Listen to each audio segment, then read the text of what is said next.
Souvent, on cherche partout la recette miracle pour la croissance d'une entreprise. Mais si en fait, elle était déjà là, juste sous nos yeux, cachée dans les données clients. Aujourd'hui, on va voir ensemble comment décoder ces informations pour bâtir un plan stratégique vraiment solide, centré sur l'atout le plus précieux, le client. Mais avant de plonger dans le vif du sujet, une question toute simple, et pourtant fondamentale. C'est quoi l'actif le plus précieux d'une boîte? Celui sans qui, finalement, rien ne serait possible? Eh bien, la réponse, c'est ça, le portefeuille client. Et attention, on ne parle pas juste d'une liste de noms dans un fichier Excel, hein. Non, non, c'est bien plus que ça. C'est un organisme vivant, un actif stratégique qui, si on s'en occupe bien, devient le véritable moteur de la croissance. D'accord, mais concrètement, comment on transforme cette idée en action? On va suivre une feuille de route en 5 étapes simples. D'abord, on va prendre conscience de la valeur de cet actif. Ensuite, on organisera la base de clients, on y trouvera la valeur cachée, puis on identifiera les cibles prioritaires pour, enfin, bâtir un plan d'action concret. Allez, on attaque la première partie, votre actif le plus précieux. Ici, on pose les fondations. Parce qu'avant de construire quoi que ce soit, il faut bien comprendre la matière première avec laquelle on travaille. C'est la clé de tout le reste. Alors, la gestion de portefeuille client, qu'est-ce que c'est exactement? Ce n'est pas du simple rangement ou de l'archivage, non. C'est un processus dynamique, vraiment actif. L'idée, c'est de structurer sa clientèle pour la piloter de manière stratégique, avec un objectif clair, une croissance qui soit rentable et qui dure. Et pourquoi on fait tout ça? Eh bien, les buts sont multiples. D'abord, améliorer la satisfaction pour fidéliser, bien sûr. Ensuite, augmenter la rentabilité. Personnaliser chaque interaction aussi, c'est devenu crucial. Au final, le but du jeu, c'est de construire des relations tellement solides qu'elles deviennent un vrai avantage sur la concurrence. Ok, passons à la deuxième partie, comment on organise tout ce monde. La toute première étape, et elle est absolument essentielle, c'est la segmentation.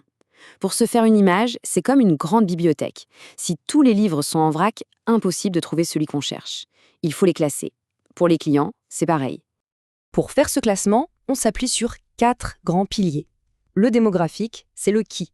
Le comportemental, c'est le quoi et le comment ils achètent. Le géographique, c'est simple, c'est le où. Et enfin, le psychographique, qui est passionnant, c'est le pourquoi. C'est en mélangeant tout ça qu'on commence à voir se dessiner des profils de clients très clairs. Mais attention, il y a un point très important ici.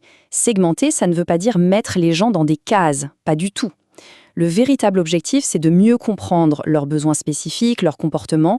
C'est cette clarté qui va nous permettre de mener des actions vraiment pertinentes par la suite. On enchaîne avec la troisième partie, trouver la valeur cachée. Maintenant que notre base est bien organisée, il est temps d'enfiler la casquette de détective. C'est là que les données brutes se transforment en véritables pépites d'or, l'intelligence stratégique. Pour cette enquête, on dispose de 2 loupes. L'analyse quantitative, elle nous dit le quoi, les chiffres, les ventes, la fréquence, et l'analyse qualitative nous révèle le pourquoi, la satisfaction, l'émotion, la perception. Utiliser l'une sans l'autre, c'est comme voir en noir et blanc. C'est ensemble qu'elle nous donne l'image complète, en couleur. Parlons d'indicateurs. Il y en a un qui est majeur, la valeur vie client, ou CLV. Sa grande force, c'est qu'elle regarde vers l'avenir. Elle n'évalue pas seulement ce qu'un client a déjà dépensé, mais surtout ce qu'il pourrait apporter demain. Et ça change tout, pour savoir combien on est prêt à investir pour le garder. Un autre indicateur vital, c'est le taux de rétention. C'est un peu comme prendre le pouls de la fidélité client.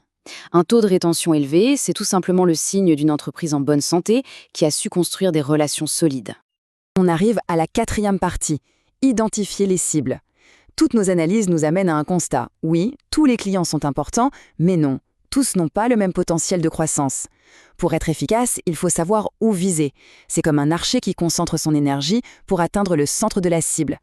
Et là, on retrouve le fameux principe du 80-20. Dans la plupart des entreprises, une petite fraction des clients, environ 20%, génère la grande majorité des revenus, près de 80%. On comprend donc tout de suite que repérer et chouchouter ce groupe de clients à fort potentiel, c'est la priorité numéro 1.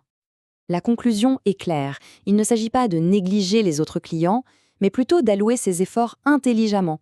L'objectif, c'est de focaliser son énergie et ses ressources sur les segments les plus prometteurs pour avoir le meilleur retour sur investissement possible. Et nous voilà à la dernière étape, le plan d'action. L'analyse est faite, la stratégie est claire. Maintenant, il est temps de passer à l'offensive et de transformer tout ça en résultats concrets. Une stratégie efficace tient en 3 temps. 1. On priorise. On se concentre sur les segments à fort potentiel qu'on a identifiés. 2, on choisit les bons canaux. On ne parle pas à tout le monde de la même façon ni au même endroit. Et 3, on personnalise. On crée des messages qui leur parlent directement, qui résonnent avec leurs attentes. Finalement, s'il y a une chose à retenir, c'est que le plan de croissance d'une entreprise, ce sont ses clients qui l'écrivent chaque jour, par leurs actions et leurs retours.